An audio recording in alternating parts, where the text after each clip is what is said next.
makna toleransi itu? Ini toleransi gini. Ada saudara-saudara kita yang bukan Islam, tetangga sebelah rumah, atau mungkin keluarga kita masih ada yang bukan Islam. Ketika ada peringatan Natal untuk mereka, kita tak perlu mengucapkan, itu sudah toleransi. Dan dia tidak perlu maksa kita mengucapkan. Nah, apa makna toleransi itu? Toleransi itu yang pertama, cukup tahu dan menghargai. Yang kedua, jangan ganggu ritual ibadah mereka. Itu toleransi. Mereka ibadah di rumah ibadah mereka, silakan. Kita ibadah di rumah ibadah kita, jalankan. Ini toleransi. Tidak harus saling mengunjungi. Mereka datang ke masjid kita datang ke rumah ibadah mereka. Tidak. Itu bukan toleransi. Toleransi itu cukup tahu dan menghargai. Dek, kalian punya kawan yang bukan Islam, nggak usah sibuk mengucapkan selamat-selamat sama mereka. Itu bukan toleransi. Kecuali kita kepala desa. Contoh, kepala desa, ada kepala desa? Enggak. Hah? Ada. Contoh kepala desa buat spanduk. Desa apa nih? Pemerintahan desa Menciring mengucapkan selamat Natal dan Tahun Baru. Itu nggak berdosa. Kenapa? Karena pemerintahan yang dibawa, bukan orangnya. Gubernur Sumatera Utara mengucapkan selamat Natal dan Tahun Baru, Edi Rahmayadi. Yang berdosa itu kita pribadi yang mengucapkan. Kalau gubernur katanya atas nama pemerintahan Sumatera, tidak berdosa. Karena pemerintahan tidak mukallaf, tidak dituntut hukum. Tapi kalau pribadi kita, karena saudara kita sebelah rumah ada yang bukan Islam, kita ucapkan selamat Natal untuk menghargai, ini toleransi yang salah. Ya Bu, Quran jelaskan, hadis jelaskan. Allah bilang dalam Quran suratul Baqarah ayat 120, nanti periksa di rumah. Walan tardu ankal yahudu walan nasara hatta tattabi'a millatahum. Orang Yahudi, Nasrani takkan pernah senang terhadap orang Islam sehingga mereka ikut millah mereka. Apa itu millah? Tafsir-tafsir menjelaskan. Tafsir Al-Baghawi, tafsir lain menjelaskan millah itu ada agama, ada budaya. Ini tafsir. Dalam hadis menjelaskan man tasabbaha biqaumin fahuwa minhum. Siapa yang mengikuti suatu kaum, maka termasuk dia kaum itu. Dalam fatwa Majelis Ulama Indonesia mengatakan haram hukumnya umat Islam mengucapkan selamat Natal dan haram hukumnya umat Islam memakai atribut-atribut Natal. Ibu orang Islam untuk menghargai saudara kita sebelah, ibu beli bunga Natal, haram. Beli topi-topi, haram. Ini fatwa Majelis Ulama, bukan fatwaku, karena aku nggak boleh dan nggak berhak membuat fatwa. Ini fatwa Majelis Ulama yang disampaikan. Kemudian hari ini banyak orang yang kebablasan. Padahal dulu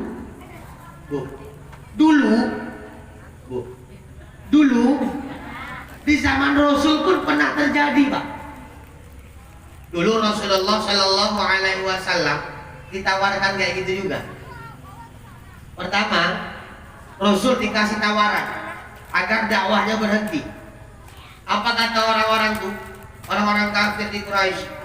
Ya Muhammad, kalau kau ini sampaikan sama paman Rasulullah, Abu Thalib. Ya Abu Thalib, tolong kau sampaikan sama Muhammad, kalau dia pengen menjadi raja, akan kami jadikan dia raja di tengah-tengah kami. Kalau dia pengen punya harta, akan kukumpulkan seluruh harta kota Mekah, akan kuberikan kepadanya, sehingga dialah orang yang paling punya harta di dunia ini. Dan kalau dia pengen perempuan dijadikannya istri, akan mencarikan anak istri kami yang cantik-cantik, akan dijadikannya sebagai istri. Dengan catatan dia harus berhenti menjalankan dakwah agama ini. Disampaikan Abu Thalib sama Rasulullah. Rupanya yang bercakap itu abu-abu, Abu Jahal, Abu Lahab, Abu Janda, dan abu-abu lah. Apa kata Abu Thalib? Ya Muhammad, ponaanku, tadi aku jumpa si Fulan sama si Fulan. Katanya sampaikan sama ponaanmu si Muhammad bahwa begini. Apa kata Rasulullah? Wahai paman, tolong sampaikan sama mereka. Sekiranya, seandainya matahari diletakkan mereka tangan kananku, bulan diletakkan tangan kiriku, agar aku tunduk patuh atas cakap mereka, aku berhenti dalam perjuangan dakwah ini. Aku tidak pernah berhenti. Aku mati atau dia yang mati. Ini dakwah Rasul. Rasul rupanya Pak, udah terlebih dahulu merasakan sakitnya, diintimidasi, dakwah dilempari, sudah dirasakan Rasulullah. Ketika Rasul jalan mau ke masjid, dilempar, ada sengaja orang mengumpulkan tai unta. Bu, tai unta. Tai unta. Tai dikumpulkan di tai. Setiap Nabi lewat ini tai dilempar, Bu. Tai dilempar. Begitu Nabi lewat dilempar, Nabi pulang ganti baju. Besok lewat dilempar, Nabi pulang ganti baju. Padahal jalan lain banyak. Nabi nggak mau cari jalan lain. Dakwah Nabi lembut luar biasa. Tak berapa lama Nabi lewat lagi, yang lempar nggak ada. Nabi nanya sama kawan sebelah yang jual rujak. Bang, apa yang biasa lempar-lempar ini siapa? Apa kata wak tukang rujak? Ada tukang rujak ini? Kena aja. Apa kata wak? Oh, aku dengar sakit dia. Mana rumahnya? Belakang. Rasul pergi ke rumah, bilang sama istrinya, ya Humairah, apakah ada makanan yang tersimpan? Ada. Nih, mau bawa kemana? Menjenguk orang yang sakit. Siapa yang sakit? Yang selama ini melempar Rasulullah. Begitu nengok Rasulullah datang, terkejut itu yang lempar Yahudi. Ampun, maafkan aku. Kalau kau mau mukul aku silakan. Apa kata Rasulullah? Aku datang kemari bukan mau mukulmu, tapi aku menjengukmu sakit, kata Rasulullah. Dipeluknya Rasulullah, bersyahadat di hadapan Rasulullah. Asyhadu alla ilaha illallah wa asyhadu annaka Muhammad Rasulullah. Aku bersaksi tidak ada Tuhan yang berhak disembah kecuali Allah, dan aku bersaksi bahwa engkau ya Muhammad utusan Allah. Dakwahnya. Ini cerita, ini hadis menjelaskan bahwa boleh hukumnya kita masuk ke rumah orang yang bukan Islam. Kalau masuk nggak apa-apa. Itu bukan toleransi, kewajiban. Apa kewajiban kita? Tetangga kita yang bukan Islam sakit, wajib dijenguk. Bukan toleransi. Ninggal, wajib dilayat, tapi jangan pauk. Mana pauk? Begitu meninggal keluarga saudara kita yang bukan Islam, dalam peti kita nak berdiri. Allahumma fillahu warhamhu wa'afi wa'fu wa'fu nuzulahu wasi madakhalahu wa'silahu. Itu pauk namanya. Gak ada kerjaan. Orang itu pun marah kayak gitu. Dan orang itu pikir nggak mana nyampe doa kau gitu. Ya, Rasulullah begitu kan, dilempar di Taif, dilempar berdarah pelipis Rasulullah, jatuh darahnya ke tanah. Datang Jibril bilang, ya Muhammad, kalau kau izinkan aku ya Muhammad, balikkan Taif ini. Tanginkan gondoknya Jibril karena Rasul dilempari. Dakwah Rasul dikriminalisasi. Kenapa Jibril? Masa kau dakwah dikriminalisasi Muhammad? Masa kau dakwah dibubarkan pengajian kau Muhammad? Balikan. Kata Jibril, kata Rasul, ya nggak usah dulu lah Jibril. Kenapa sih Mat? Ini bahasa. Kenapa sih Mat? Sabar kali kau. Ya kalau nggak hari ini orang itu yang terima dakwahku, anak cucunya kan ada. Orang itu kan nggak tahu. Ini dakwah Rasul. Itu Rasul. Coba aku bilang. Ini contoh. Pengajianku kena bubarkan Wahabi. Contoh, ada Wahabi membubarkan pengajianku. Datang Jibril, Wari, gimana nih? Kenapa? Masa kau dibubarkan pengajian kau? Ku cabut Monas ya. Apa ku bilang? Mainkan terus. Itu aku. Itulah dakwah Nabi, nggak terikut, luar biasa akhlaknya. Ya Bu. Begitu diintimidasi, pengajian dibubarkan, diteror, anak, istri, keluarga, sahabat, tetangga, difitnah, dicaci maki. Rupanya udah dirasakan Rasulullah. Diteror bukan main, luar biasa. Bahkan sahabat Nabi Bilal bin Rabah diletakkan di hadapan di padang pasir yang tandus, di hadapan matahari, dalam keadaan tanpa busana, diletakkan di dada Bilal itu batu yang sangat besar. Agar apa? Orang kafir itu bilang, ya Bilal, kalau kau mau selamat dalam kesiksaan kau ini, cukup kau bilang Latta wa Uzza, balik pada agama kami. Apa kata Bilal? Ahadun ahad, ahadun ahad. Allah yang esa. Allah yang esa. Allah itu esa, bukan satu. Kalau satu itu bilangan. Allah tidak berbilang. Allah itu saking tak berbilangnya, tak tahu lagi membilangkannya, maka kita bilanglah esa atau tunggal. Allah tak satu. Kalau satu ada dua, berbilang. Ada kemungkinan. Setiap kemungkinan tidak punya Allah. Ya bu, ya bu. Selesai dari situ, apa kata orang-orang kafir? Udah capek menyerah orang. Gini aja lah Muhammad. Capek kali kami nengok kau di Muhammad.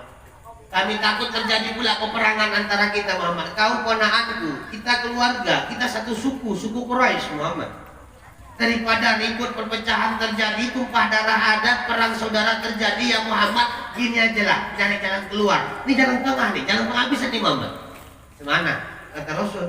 Mana rupa jalan tengah? Kalian bilang tuh, gini aja lah. Hari ini kan Jumat, ya. Hari Jumat gini lah. Kami hari Jumat datang ke tempat rumah ibadah kalian. Kami sholat rame-rame. Habis itu Sabtu, kalian datang ke tempat kami sholat. Besoknya itu kami datang ke masjid kalian sholat. Habis itu kami pula ganti-gantian tiap hari. Biar aman kita, biar aman. Apa kata Nabi Muhammad? Diam sejenak. Tak berapa lama Allah turunkan firman, Qul ya ayyuhal kafirun. Ya Muhammad, katakan sama orang kafir, hai orang kafir, aku tidak menyembah apa yang kau sembah. Kau tidak menyembah apa yang kau sembah. Aku tidak jadi penyembah apa yang kau sembah, dan kau pun tidak jadi penyembah apa yang kau sembah. Lakum dinukum. Nih konsep toleransi dalam agama. Agamamu, agamaku. Ibadahmu kau ibadahi, ibadahku kau ibadahi. Ini namanya toleransi. Ya bu, ya bu, ini yang cocok. Jangan paksa kita untuk ikut orang, dan orang jangan maksa kita untuk ikut dia. Ibu pun jangan maksa orang masuk agama ibu. La ikraha fiddin, tidak ada paksaan dalam agama. Dan jangan menghujat, jangan caci maki agama mereka, jangan caci maki Tuhan mereka. Allah pun melarang. Kalau kau caci maki agama mereka, mereka pun akan mencaci agamamu. Kalau kau hujat Tuhan mereka, mereka pun akan menghujat Tuhanmu. Maka terjadilah keributan. Lakum dinukum waliyadin itu, mereka ibadah Natal silakan, kita sholat silakan. Ini namanya toleransi. Ya bu, ini yang perlu kita tanamkan. Dan kita bersyukur alhamdulillah di daerah-daerah kita nggak banyak yang seperti yang kuceritakan tadi, yang toleransinya kebablasan. Nggak banyak. Udah tak lama-lama ya kan, habis ini zikir lagi kan. Nah, karena acara ini kan 1 hari kan bang, acara 1 hari. Sekarang kan udah jam tengah 12, jam 12 kurang 1 menit acara harusnya udah siap, karena 1 hari. Kalau jam 12 lewat 1 menit udah 2 hari. Nah, kalau udah 2 hari kontraknya berapa gitu? Enggak maksud apa-apa. Nanti kalau ada 2 hari berapa lagi gue yang mau disiapkan? Karena udah 2 hari. Kenapa kita buat kumpul-kumpul malam nih bu? Dimana-mana kami tengok banyak juga yang kumpul-kumpul acara gini, supaya anak-anak kita nggak keluar kerjaannya, nggak bermanfaat, nggak berfaedah. Apalagi bonceng-boncengan pada pacarannya kan? Anak remaja haram pacaran. Ada yang pacaran kan? Ada, tahunya aku. Mulai malam ini yang punya pacar, bu, pak, amin kan ya? Yang punya pacar mudah-mudahan putus. Nah itu yang kuat aminnya jomblo selamanya. Gak usah khawatir kalian kalau perkara jodoh. Perbaiki amalmu, perbaiki ilmumu, patuh sama orang tuamu, jodoh akan datang menghampirimu. Selesai. Ini enggak pacaran tapi sama orang tua durhaka. Apa faedahnya? Hati-hati deh, pacaran tidak akan, penyebab pacaran itu tidak akan mengabulkan doa. Doa anak pacaran tidak dikabulkan Allah. Kenapa? Karena mereka sudah syirik. Loh, pacaran itu kan haram Ustaz. Haram dalam kaji syariat, tapi syirik dalam kajian hakikat. Kenapa bisa syirik? Mendahulukan perintah setan ketimbang perintah Allah, hukumnya syirik. Nah, nggak usah baca-baca lagi. Bilang sama laki-laki itu ya, bang kalau kau suka sayang sama aku, tunjukkan sama orang tua, lamar aku, pindah dengan bismillah. Itu baru mantap. Ini enggak laki-laki yang mau sedikit-sedikit ujuk, sedikit-sedikit gombal rayu. Nggak ada laki-laki ini yang betul deh, biar kalian tahu. Makanya aku nggak suka sama laki-laki. Ya Bu, terakhir ada waktu setengah jam lagi. Ini tutup dentikir ya Pak? Dentikir ya? Bahwa 2021 yang akan datang, kalau bisa hari ini kita hilangkan semua egois, kita hilangkan semua dendam, iri hati, dengki, menuju 2021. Jadilah manusia atau hamba Allah yang makin lama makin menjadi perubahan kebaikan. Kalau 2021 makin parah, berarti itu orang yang nggak baik, orang yang merugi. Harus makin baik. Berapa banyak hari ini coba kita tepuk dada tanya selera. Berapa banyak hari ini kita pakai jilbabnya tiap hari, tapi menggosipi orang rajin. Betul. Haji sudah pergi, tapi selalu maghrib di warung judi. Betul. Sholatnya nggak pernah tinggal berjamaah, sholat sunat nggak pernah lepas, tapi sama suami durhaka, sama istri zalim, anak taatnya luar biasa, orang tua didurhakai. Kalau kita tengok alim, jilbabnya panjang, baju gamisnya mantap, sholatnya nggak pernah tinggal, tahajud tiap malam, duha tiap pagi, zikirnya mantap, sholawatnya mantap, rupanya sama tetangga nggak cakapan dah bertahun-tahun. Hati-hati Bu, jangankan bertahun-tahun, 3 hari umat manusia, umat Islam tak cakapan dengan saudara-saudaranya, sejengkal pun tidak akan Allah angkat amal ibadah kita, apalagi setahun. Coba kita perbaiki lah. Cuman gara-gara tanah yang sejengkal dipacak oleh saudara kita, diambilnya nggak punya dia, tapi diambilnya punya kita, berantem nggak cakapan bertahun-tahun sampai ke pengadilan. Pengadilan Indonesia masih enak, siapa yang punya duit menang Pak, bukan siapa yang salah masuk penjara, enggak. Siapa yang menang, siapa yang banyak duit menang. Bukan membela yang benar, membela yang serius, bukan membela yang bayar Pak, enggak. Karena ada orang gitu kan, bukan membela yang benar, tapi membela yang bayar. Enggak, bukan membela yang bayar, membela yang serius bayarnya. Bayar pun enggak serius, enggak menang juga. Ya Bu, ya Bu, masih enak di dunia pengadilan. Yang kita khawatirkan pengadilan Allah Qadi Rabbul Jalil, di pengadilan Allah yang maha adil. Pada saat itu semua masalah dibukakan, sekecil-kecilnya salah dipampangkan di hadapan orang, dan pada saat itu Allah bilang sama seluruh manusia, hei manusia semuanya, kau tengok ini si Bukhari berdiri, siapa yang pernah kenal dengan dia di dunia, yang pernah punya salah, yang pernah disakiti hatinya, yang pernah dizoliminya, yang pernah dihinanya, tuntut. Bayangkan, semua manusia dikumpulkan Allah, kita sendiri diberdirikan Allah, dan setiap kita akan dipanggil dengan nama serta nama ayah kita, didirikan sendirian. Si Fulan bin si Fulan dipanggil Allah, berdiri, di bawah catatan amal ibadah dari sebelah kanan, di bawah catatan dosa-dosa dari sebelah kiri.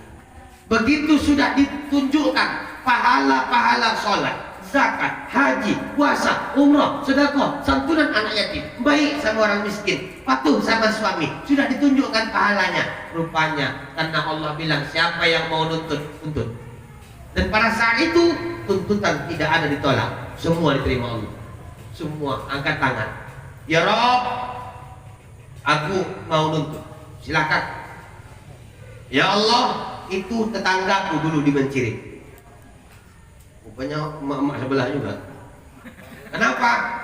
Ya Allah, itu tetanggaku dulu di Mencirim, sholatnya mantap, zakatnya tiap tahun, puasa sampai Senin Kamis pun dikerjakan, haji sudah berangkat, umroh sering ya Allah, saking kan seringnya unta pun muak nengok dia. Masalahnya di mana? Masalahnya ya Allah, dulu pernah ladangku sejengkal lebih digarapnya ya Allah. Aku tak ikhlas, aku tak redha, aku tak izin, aku nuntut hari ini keadilan kepadamu ya Allah.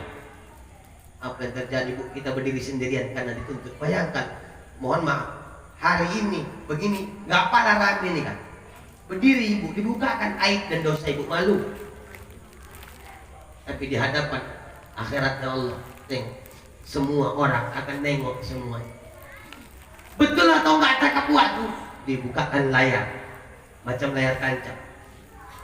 Dipanggil malaikat wakil atid yang tukang catat kejadian. Dibuka sebuku catatan, betul tidak? Dipampangkan balik. Rupanya cuma gara-gara menggarap sejengkal lebih tanah sawah yang punya orang, dia enggak ikhlas dan tak ridho. Apa kita bilang yang berdiri, aku minta maaf Kak, maaf, enggak berlaku. Ya Allah, aku bertobat, obat udah ditolak. Ku ganti jangan duit, nggak ada yang bawa duit. Pakai ATM, mana ada bawa mesin. Apa yang terjadi? Pahala sholat ibu disetor sama orang yang pernah kita zalimi. Bayangkan betapa capek kita sholat di dunia Pak. Yang sholat kita mohon maaf kadang khusyuk, kadang tidak. Gak banyak orang khusyuk dan gak selamanya kita khusyuk. Kadang pas takbir kita khusyuk, takbir itu lah dapat pahala, lebihnya enggak. Dari takbir Allahu Akbar, baca Fatihah, Allahu Akbar, ruku, dari takbir sampai ruku itu yang khusyuk, cuman itu yang berpahala, selebihnya nggak ada. Banyak lagi orang sholat pulang dari pajak, sholat zuhur pulang dari pajak, banyak macam kejadian. Allahu Akbar, masih enak, masih khusyuk, itu setan belum tangguh. Allahu Akbar, ruku baru teringat, wah di mana lah aku letakkan tadi ikan gus kulitnya. Kami Allah, di mana beda meong kata kucing, hancur aja. Pergi belanja ke pajak dan tutup, ikan meong hancur. Allahu Akbar, sujud, anak-anak pun nggak ada otaknya, nggak ada nengok ke belakang. Allahu Akbar, rakaat kedua. Bismillahirrahmanirrahim. Terjatuh pula piring, hancur habis ikan habis. Allahu Akbar, lagi udah lagi pulang ngamuk lah dia tidak makan. Berapa banyak sholat kita bercampur dengan itu Pak?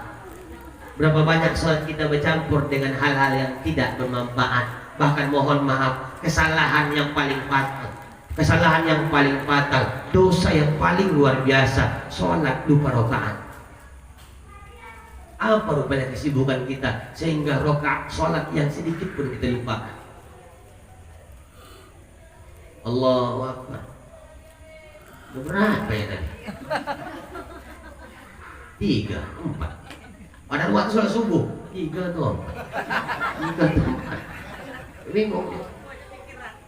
Kenapa? Karena sholat ini bisa melintasi 7 negara. Allahu Akbar. Gawat juga Malaysia kemarin. Allahu Akbar. Di Tiongkok banyak juga yang kena corona, aku tengok di TV. Sami Allah liman hamidah. Di Arab Saudi lagi banyak perangnya luar biasa. Entah kemana-mana pikir kita. Bayangkan sholat yang mana mau kita laporkan sama Allah. Ya. Dan sholat yang kita anggap berpahala itu disetor semua Pak sama orang yang pernah kita sakiti dulu, yang kita ambil tanahnya. Udah habis? Tidak, masih ada yang angkat tangan, ya Allah ya Rob, aku punya urusan masalah sama uang. Dulu dia pernah ngutang, seakan-akan dia ngemis ke rumahku, dia nangis-nangis minta tolong, alasannya mau beli ini beli itu, alasannya gaji suaminya belum keluar karena corona. Ya Allah, ketika dia bilang janjinya tanggal sekian enggak dibayar-bayarnya, dia bohongi aku ya Allah. Tapi kalau dia jujur, aku bisa ikhlas. Ini enggak ya Allah. Begitu aku tengok dia bilang dia enggak punya duit, beli TV baru dia ya Allah, beli kereta baru dia ya Allah. Enggak ikhlas aku, enggak ridho aku ya Allah. Itu pahala sholat dibuka Bu. Berapa banyak pahala sholat kita, berapa banyak puasa kita.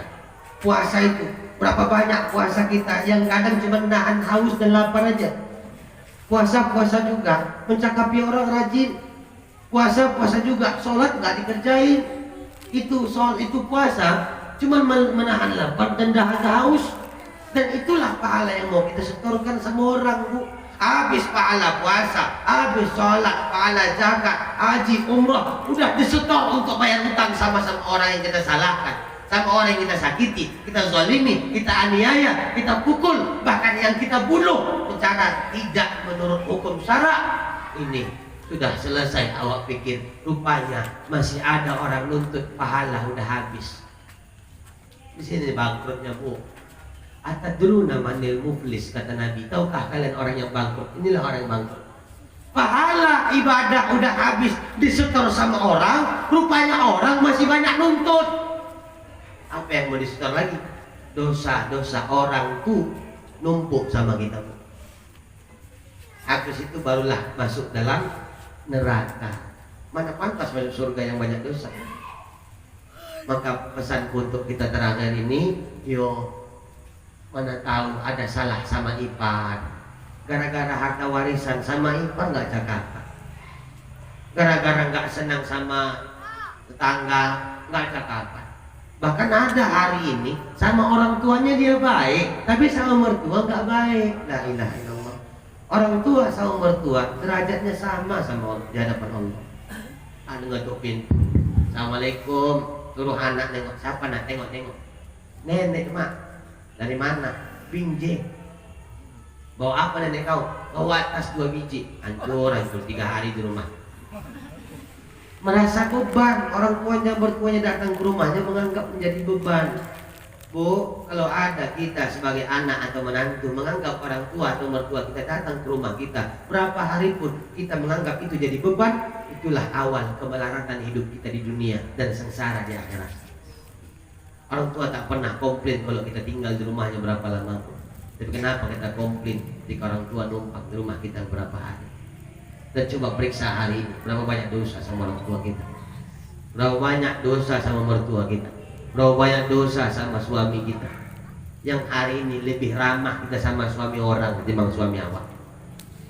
Suami orang lewat pulang dari ladang, singgah bang, singgah. Laki awak di rumah gak awak pedulikan. Betul. Yalah, kita introspeksi diri kita. Jangan saling salah menyalahkan lagi lah. 2020 ini berakhir semua salah kita. Salah orang sama kita hilangkan. Salah kita sama orang ingat, biar minta maaf. Kebaikan orang sama kita ingat baik-baik, balas kebaikannya. Tapi kebaikan kita sama orang lupakan. Biar belajar ikhlas dalam beramal. Ini enggak 5 sak semen diantaranya ke Masjid Al-Amin, 5 bulan enggak siap-siap ceritanya sama tetangga. Oh kak apa? Enggak nyumbang sak semen enggak?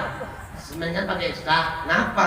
Kan Masjid Al-Amin kan membutuhkan semen. Aku nyumbang 5 sak, kakak enggak nyumbang. Kalau enggak aku sumbang enggak bangun kamar mandi orang itu. La ilaha illallah. Selalu sibuk ngurusin kebaikannya, padahal kebaikannya tak seberapa, tapi melupakan kesalahannya sama orang lain. Ini yang salah. Ibu, Pak, pesanku, ayolah kita introspeksi diri kita, muhasabah diri kita. Berapa banyak hari ini kita punya salah sama tetangga, berapa banyak salah kita sama kawan, kerabat, sama ipar, sama kawan kerja, dimanapun kita berada, sama jamaah. Mohon maaf, di masjid pun kadang ada terjadi keributan. Ada anggota BKM gak suka sama BKM, diajak sholat gak mau sholat. Kenapa abang gak mau sholat bang? Jijik aku semenjak dia jadi ketua BKM, malas orang harus main ke masjid. Selagi dia ketua BKM gak mau ke masjid tuh. Padahal yang salah ketua BKM, masa gak cakapan sama masjid? Iya kan? Kalau gak cakapan sama ketua BKM, ya udah gak usah cakapi. Tapi masjid datangi. Dan jangan lama-lama kalau nggak cakapan. 3 hari batasnya, udah minta maaf. Oh Ustaz, gengsi lah, aku kan yang kakak yang paling tua, masa aku yang datang minta maaf ke rumah adikku? Nggak kayak gitu. Aku yang lebih tua Ustaz, aku yang lebih kaya, aku yang lebih punya harta, punya pangkat jabatan, aku yang punya nama di sini. Masa aku datangi orang?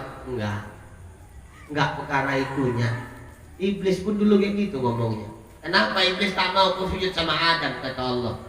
Apa kata iblis? Ana khairum minhu ya Allah. Aku lebih baik daripada si Adam. Khalaqtani min nar wa khalaqtahu min tin. Aku kau ciptakan dari api, sedangkan dia kau ciptakan dari tanah. Mustahil lah api menyembah tanah. Katanya. Padahal sujud di situ bukan sujud menyembah, Pak. Ada 3. Pertama, kenapa suruh Allah sujud? Yang pertama sujudnya itu karena mengikuti perintah Allah. Yang kedua, sujudnya menghargai Nabi Adam. Yang ketiga, karena di tubuh Nabi Adam ada Nur Muhammad Sallallahu Alaihi Wasallam.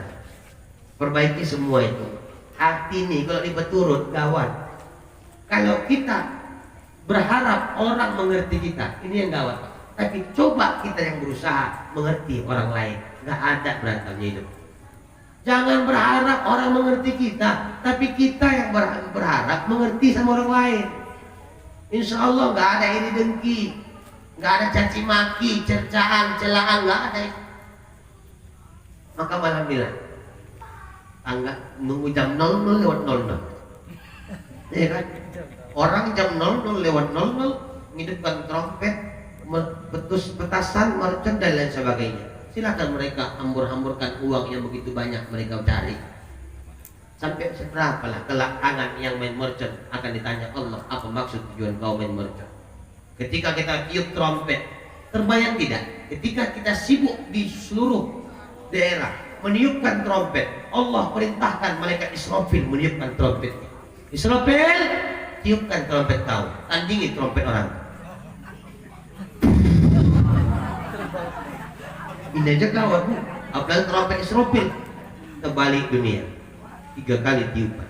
Pertama mati, yang kedua dibangkitkan, yang ketiga masuk yang namanya proses menuju surga. Bayangkan orang yang minum trompet hari malam ini nanti ditandingi trompet. Berapa banyak main petasan, berapa banyak main kembang api, main mercon. Ini tangan akan bersaksi di hadapan Allah. Inna sam'a wal basar wal fuad kullu ulaika kana anhu mas'ula. Sesungguhnya pendengaran, penglihatan hati serta akal manusia akan diminta pertanggungjawaban di hadapan Allah Subhanahu wa ta'ala. Oleh karenanya Bapak Ibu yang mulia, mari sama kita tundukkan pandangan kita untuk memuhasabah diri kita. Kita kosongkan hati dengan kebencian. Ibu, Bapak, ketika nanti kita bermuhasabah, coba bayangkan semua salah-salah kita. Salah sama siapa? Pertama salah sama Allah Subhanahu wa ta'ala. Berapa banyak tangan ini berbuat zina, berapa banyak mata ini memandang zina, berapa banyak mulut ini berbuat dosa, kaki, bahkan kemaluan kita berapa banyak berbuat dosa di hadapan Allah. Bayangkan semua dosa itu, pampangkan di mata kita dalam keadaan menundukkan pandangan, atau kalau bisa merem, tutup mata kita dan bayangkan semua salah dan dosa kita kepada Allah Subhanahu wa ta'ala. Setelah itu nanti akan kita tuntut kembali membayangkan bagaimana dosa-dosa kita kepada orang di sekitar kita. Dosa istri sama suami, dosa suami sama istri, dosa orang tua kepada anaknya, dosa anak pada orang tuanya, dosa-dosa kita semua yang ada di dunia Allah ini. Kita muhasabah diri kita, kita tundukkan pandangan kita. Allahu Akbar, Allah yang maha besar. Selain Allah tidak ada yang besar, semuanya kecil. Allah yang maha agung, selain Allah semuanya hina. Allah yang maha mulia, Allah yang maha luar biasa, Allah yang maha tinggi, selain Allah semua rendah. Allah yang maha mencinta, Allah yang maha melihat, Allah yang maha mendengar semua apa yang kita kerjakan seraya beristighfar di hadapan Allah.